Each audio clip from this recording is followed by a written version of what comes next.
Hi. My name is Davide Dukcevich, and I am a ham salesman. More precisely, thank you. More precisely, I'm a salted ham salesman. I sell prosciutto. Prosciutto is the hind leg of a pig that's been salted and hung to dry for a very long time, sometimes as long as 2 years. And this is what prosciutto looks like when they're dry curing. If you've ever been into one of these dry curing rooms, it's really magical. The way that the prosciutto are arranged, the aroma, you can get lost in it. It's like an Escher diagram. Really. I never wanted to be a ham salesman, actually. I never thought I'd be talking to people about being a ham salesman. And today I'm going to talk about how that happened and how important it is to open your eyes and see all of the incredible opportunities that just surround you. And the story begins with this lady right here. This is my grandmother, Carolina. It's spelled like North Carolina or South Carolina, but it's pronounced Carolina. And Carolina was born 97 years ago in Yugoslavia. After World War II, she had to escape Yugoslavia. The secret police were hunting for her and for her family. So Carolina dragged my grandfather and my dad, who was just a little boy at the time, she dragged them to safety, to Italy.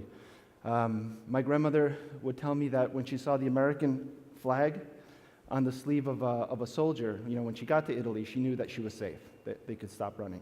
So they were safe, they were in Italy, they were free, but they were penniless, and they needed to start their lives over again.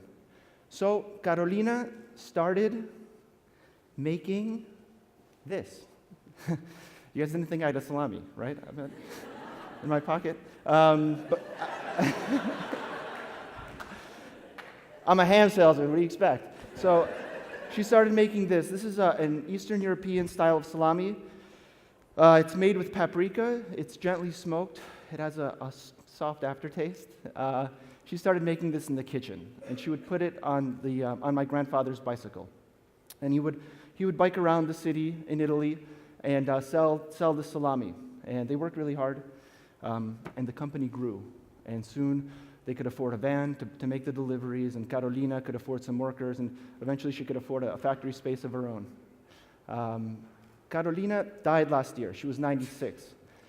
And if you ever saw her hands, you would see the lifetime of work from her hands, because she was missing several fingers from various factory accidents. My father, Vlado, this guy, brought the company to the United States, to Rhode Island, in 1976. And Vlado was just as hard of a worker as Carolina, and he was also very, very lucky. He basically arrived to Rhode Island, to the United States, just as the gourmet food movement was really exploding. You guys look like you're all kids. You look very young, but if you went into a supermarket 20 or 30 years ago, what you would find, the only bread you would find was Wonder Bread. And now you have French baguettes and bagels and Italian ciabatta bread. And 20 or 30 years ago, the same was true with deli meats. All you would find was bologna. That's it. And now, of course, you find soppressata and mortadella, calabrese, these other things. So the company continued to grow, and now we have 300 workers, and we have 250,000 of these legs dry curing up in Pasco, Rhode Island. As I mentioned, I wanted nothing to do with the company, nothing to do with the business. Ham wasn't that sexy to me. I wanted to start my own path, and I wanted to get the hell out of Rhode Island. Yeah, that resonates. So I wanted to get out of Rhode Island. I saw Rhode Island as being small and limiting. I felt like I was limited. So I went to college and I thought about what to do, and eventually I decided to become a journalist, which is pretty far away from ham. And I ended up living in New York City. And I got a job at Forbes magazine. And it was great fun. I would do this article every year about the best cities to live if you were single. It was a ranking. And they would fly me to different cities in America to party. So I was in my 20s. A great job. But actually, the best part of the job was learning these stories stories about famous business people and famous business successes. I learned that Steve Jobs was a hippie living in a commune, that Michael Dell started Dell Computer out of his dorm room in college. The strangest story I learned was Miuccia Prada. Miuccia Prada was the lady who started Prada, the big fashion house. And she used to be a mime, She was a mime in Milan before she started her fashion house. And these stories inspired me. And it took me, I don't know, 4 or 5 years, but finally it dawned on me how great of a story my family business was. From my grandmother's, escaping Yugoslavia to the bicycle with the salamis and my dad coming here. It was a story I wanted to be a part of. So I quit Forbes, and I joined the family business. And I would fly around to different cities in America, not to party, but to tell the story and to sell prosciutto. And as I mentioned earlier, sometimes all you need to do is open your eyes and see how lucky you are. Which actually brings me to this project that I'm working on right now. And this project started with a farm. Every day on my drive to work from home, I would drive past a farm. I don't know about you guys, but when I drive past the farm, it puts me in a good mood. I would always see what was going on with the cows and the snow and in the sun, the topography. And so I must have passed this farm thousands of times over the course of the years. And one day, I opened my eyes and I thought, well, maybe these guys have hogs too. So, that day I pulled over and I met the farmers, Anne-Marie and Brandon. And I asked them, do you guys have pigs? And they said, yes, we raise Berkshire hogs, which is actually, Berkshire hogs it's a heritage kind of pig. It's the perfect hog for the kind of products that we make. That's what they look like right there. And that's Brandon. And one of the best things is that how well they tended the animals, how much care they gave. When Anne-Marie, Brandon's mom, talked about her Berkshire hogs, she would weep. And that was really nice. And again, it got me to thinking about how, most of the hogs we buy come from the Midwest.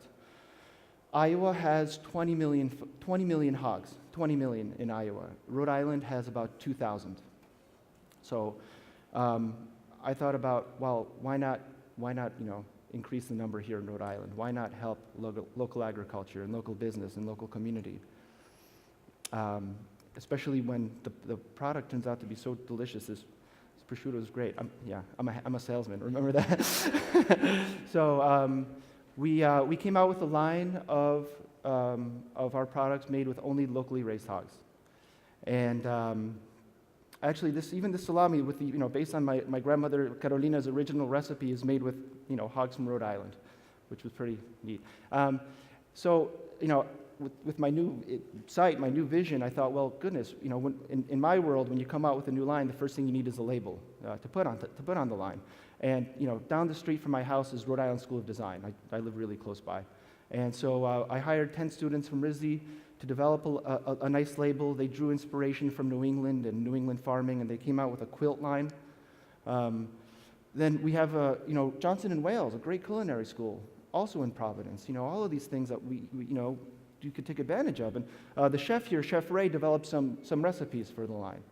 So all of a sudden, Rhode Island went from being a lousy place, at least in my juvenile mind, to being an incredibly wonderful place. And how lucky I was to be here, how one person in Rhode Island can really make such a difference, and how much harder it is for that to happen in New York, where you're just a little wave in a giant ocean. I opened my eyes to, as the mayor was saying earlier, how Rhode Island is a culinary capital. He mentioned the ranking here. This ranking on Travel and Leisure says that Providence has the best restaurants of any city in America. We have great local food producers. We have super fishermen. My favorite ricotta cheesemaker is made in Providence. We have budding breweries, great vineyards, and I'd love for you guys to taste for yourself. I'd love for you to see for yourself. I'd love for you guys to all of you to go to a farmer's market this summer and taste. California has Silicon Valley. Rhode Island could become Culinary Valley. And I hope that you guys see what I see. We have so much to gain for the future, for the community, for my daughter, who was born last month.